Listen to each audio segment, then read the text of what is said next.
L'équipe du Casino Joa du Lac du Der vous accueille dès le 2 décembre pour célébrer les 7 ans du casino. 11 nouvelles machines à sous, dont une exclusivité nationale avec 25 nouveautés, feront leur apparition pour cet événement.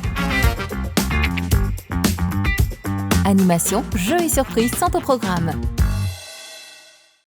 Déployée par le gouvernement depuis le 3 septembre 2020, France Relance soutient les forces vives du territoire face à l'impact de la crise sanitaire et les accompagne pour relever le défi de la transition écologique.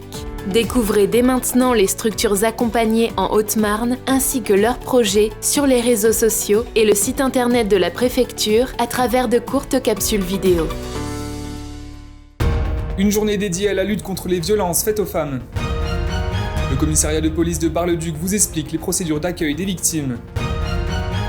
La 3e dose entre en vigueur pour tous les Français. Les infirmières libérales vous vaccinent directement à votre domicile.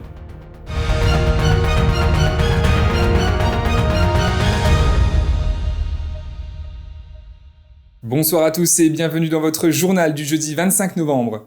Aujourd'hui se tenait la journée internationale de la lutte contre les violences faites aux femmes, des statistiques très alarmantes pour la Haute-Marne qui est le département le plus frappé du Grand Est par ce phénomène. Le préfet de la Haute-Marne a souhaité rendre visite à l'association SOS Femmes Accueil à Saint-Dizier qui accompagne les femmes en difficulté et lutte contre ces violences depuis 40 ans, un reportage d'Alison Godefroy. Depuis sa création en 1981, l'association SOS Femmes Accueil aide les femmes qui sont dans des situations de danger. Ici, dans ce centre d'hébergement sécurisé, 27 salariés accueillent, informent et surtout accompagnent les femmes en difficulté, seules ou avec des enfants. Pour ce 25 novembre 2021, journée internationale pour l'élimination de la violence à l'égard des femmes, le préfet de la Haute-Marne a souhaité visiter SOS Femmes Accueil. Nous travaillons avec l'autorité judiciaire, avec les forces de sécurité. Il y a eu un gros travail qui a été fait pour la détection, le recueil des plaintes.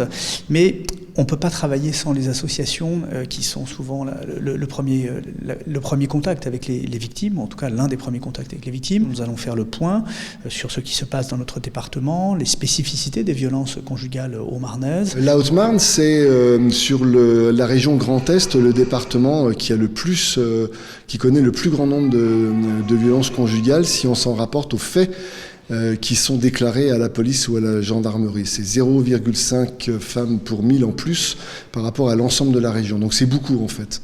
0,5 pour 1000, on a l'impression que c'est rien, mais c'est énorme. Véritable sujet de société, les violences faites aux femmes sont une priorité. Qu'elle ait 30 ans ou 80 ans, dans la vie active ou non, ces violences touchent n'importe quelle femme. On a toutes sortes de catégories socio-professionnelles. Donc ça peut être des femmes qui ont un métier, qui ont un domicile, qui sont parfaitement socialement incluses, jusqu'à de l'autre côté, des femmes qui connaissent de grandes difficultés. C'est inquiétant, quand on voit des jeunes femmes victimes, très jeunes femmes, c'est inquiétant. Ou même des personnes âgées, puisqu'on reçoit même des personnes âgées, et parfois très âgées, victimes de violences, c'est inquiétant. Une personne âgée victime de violence, ça veut dire que ça fait 40 ou 50 ans qu'elle est victime de violence en fait.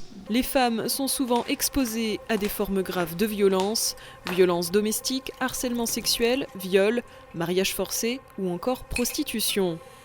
Arrête, tu me fais mal. Dans ta gueule!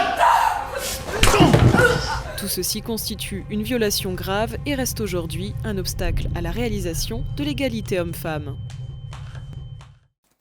Et toujours dans cette mobilisation, le commissariat de police de Bar-le-Duc nous a accueillis afin de nous expliquer les procédures d'accueil des victimes. Le Grenelle des violences conjugales organisé par le gouvernement a notamment permis de faire avancer la lutte contre les violences faites aux femmes, avec par exemple la mise en place d'une nouvelle signalétique qui vous permet d'alerter les agents grâce à un code couleur. Écoutez. Alors le TAC, c'est le tableau accueil confidentialité. Donc c'est quelque chose qui est assez récent chez nous. On a un code couleur, bleu et orange. Si vous correspondez à la couleur violence dans le milieu familial, il suffit de désigner cette couleur à l'agent. Et dès lors, on va assurer une confidentialité renforcée au niveau de l'accueil, c'est-à-dire qu'on ne va pas spécialement vous demander de raconter toute votre histoire devant tout le monde. On va vous prendre à part et vous serez dans des conditions un peu plus confidentielles pour en parler. La prise en charge de la victime, comme l'a dit mon directeur juste avant, a considérablement changé. Donc maintenant, il y a une prise en charge qui est quasiment immédiate et un traitement en temps réel et la mise en place en temps réel de la procédure judiciaire.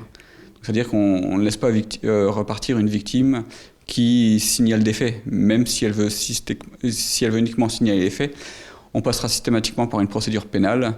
La garde à vue du mis en cause sera quasiment systématique. L'orientation vers un médecin légiste pour qualifier la gravité des blessures est aussi inévitable et elle est faite dans l'immédiateté, donc aussitôt la prise de plainte. On passe de mémoire, alors sur Bar-le-Duc, on passe de 37 victimes à 46, donc ce qui en pourcentage est important, on reste sur quand même un volume qui est mesuré. Ceci étant, oui, on sent fortement le poids, et notamment sur l'année 2021, on sent peut-être le poids des déconfinements et puis de cette période qui a créé, je pense, beaucoup de problématiques au sein du couple et d'une manière générale au sein du cercle familial. Voilà. Et merci à Lina Tran pour les images. Je vous propose tout de suite de passer à la rubrique « Expliquez-nous ». Et outre la lutte contre les violences faites aux femmes, cette journée a également été marquée par les annonces faites ce midi par le ministre de la Santé, Olivier Véran.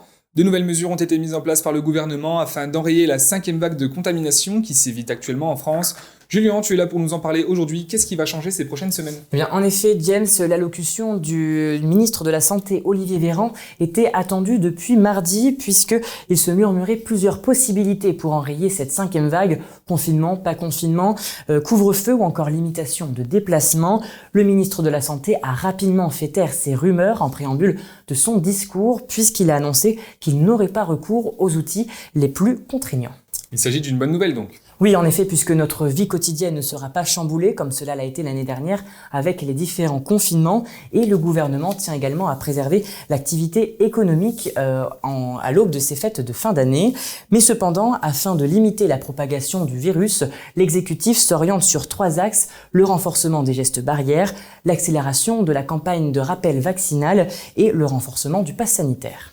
Et donc, comment cela se traduit ? Alors, le ministre de la Santé, Olivier Véran, a été clair puisqu'il a annoncé le lancement du rappel vaccinal qui débutera dès ce samedi pour les personnes de plus de 18 ans et dès 5 mois après la 2e dose. Elle sera ensuite intégrée au pass sanitaire pour les personnes de plus de 65 ans. Ça entrera en vigueur dès le 15 décembre 2021 et pour les personnes de plus de 18 ans dès le 15 janvier 2022.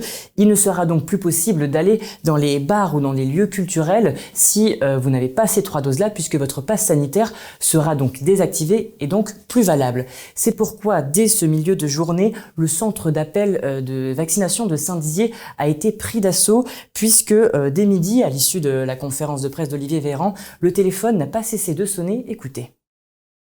Il y a eu une grosse recrudescence d'appels, nous n'arrêtons pas, on décroche le téléphone, on raccroche, on décroche, on ne fait que ça. Là on est saturé, là on met les rendez-vous pour le mois de décembre, pour le mois de novembre tout est complet. Maintenant des créneaux qui sont libérés début décembre.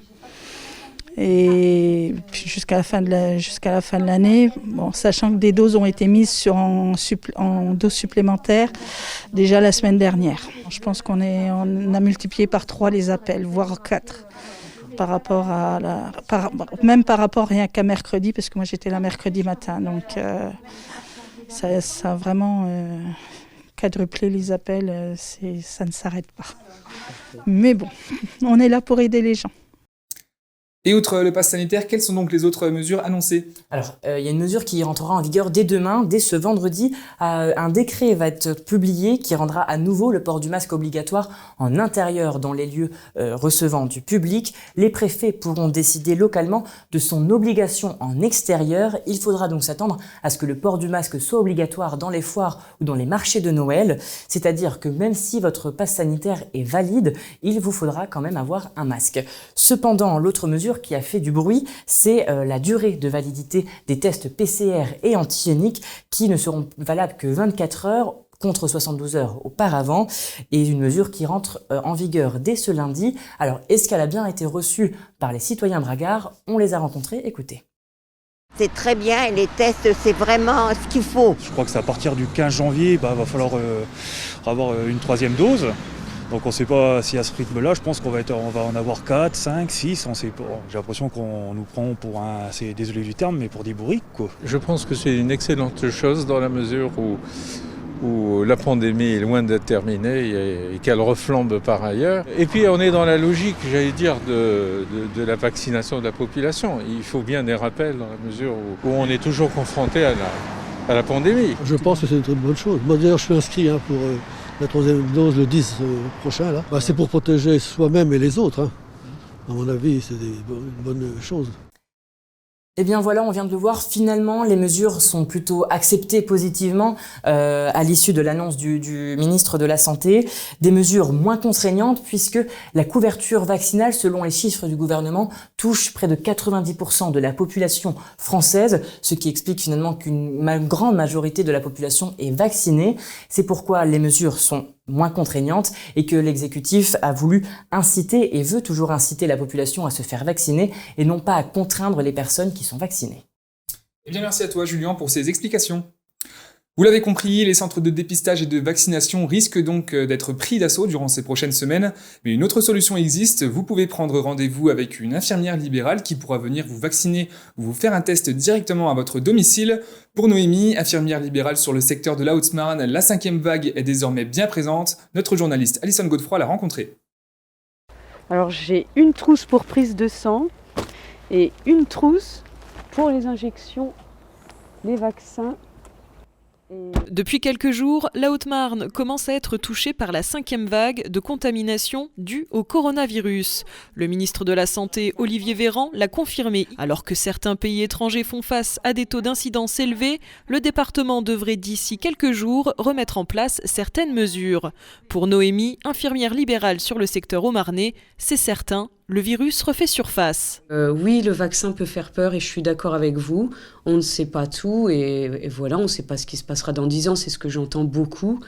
Mais moi, ce que je vois, c'est que le virus et ses variants est très nocif. Qu'ils soient vaccinés ou non, qui sont quand même très très mal, avec des maux de tête, de la fièvre, une toux, une perte du goût de l'odorat, qui ne récupère pas toujours. On est cloué au lit, on a l'impression qu'on va y passer et que ça ne s'arrêtera jamais. Je me permets de vous appeler parce que je viens d'être contactée par l'application de la CPAM. Noémie est indépendante depuis 1 an et demi. Ce n'est plus l'hôpital qui la paye, elle est payée par la caisse primaire d'assurance maladie de Haute-Marne. La CPAM rémunère le travail fourni et quand les soins ne sont pas pris en charge à 100%, ce sont les mutuelles qui règlent la différence. Pour vous contrôler la saturation, la température, voir un petit peu comment vous vous sentez avec la Covid. Les rendez-vous s'enchaînent heure après heure. Aujourd'hui, plusieurs tests antigéniques sont programmés et ce grâce à une application appelée Entracte. Allez, depuis bien 2 semaines, j'ai des alertes tous les jours, des visites Covid à faire tous les jours. Et la propagation, là, c'est une vitesse record. Que ce soit les personnes vaccinées ou non, le virus continue de se propager très très rapidement. Je suis régulièrement appelée pour faire ces visites-là. Après avoir effectué un test antigénique à domicile, celui-ci est directement emmené au laboratoire de Saint-Dizier. Les résultats sont traités comme urgents et devraient tomber d'ici quelques heures. Pour les patients, les services d'une infirmière libérale sont un plus. Il faudrait un peu plus, mais compétente. Parce que c'est vrai que déjà quand on a un lien, justement, problème de prise de sang, je l'appelle très dynamique, elle va directement avec le laboratoire et moi j'ai mes résultats en temps et en heure pour Paris. Je me suis retrouvée avec le Covid et il fallait me suivre parce que c'était assez compliqué. Je vais tout de suite parler de ma maladie parce que j'ai un cancer. Donc l'avantage c'est que le matin elle venait prendre ma saturation, la tension, l'après-midi elle revenait également le soir et on se sentait rassuré. Le relâchement des gestes barrières depuis cet été et les taux de vaccination inégaux contribueraient actuellement au rebond épidémique. Et voilà, c'est la fin de ce journal. Merci à tous de l'avoir suivi. Dans un instant, vos prévisions météo de demain présentées par Alison Godefroy. Très belle soirée à tous. Toute l'actualité qui vous concerne, à voir et ou à revoir dès maintenant sur puissancetélévision.fr et sur notre application mobile. Besoin d'envoyer des fichiers, même de très très gros fichiers? Suisse Transfert. Jusqu'à 50 Go, gratuit, sans inscription, et vos données restent en Suisse. Suisse Transfert, par Infomaniac.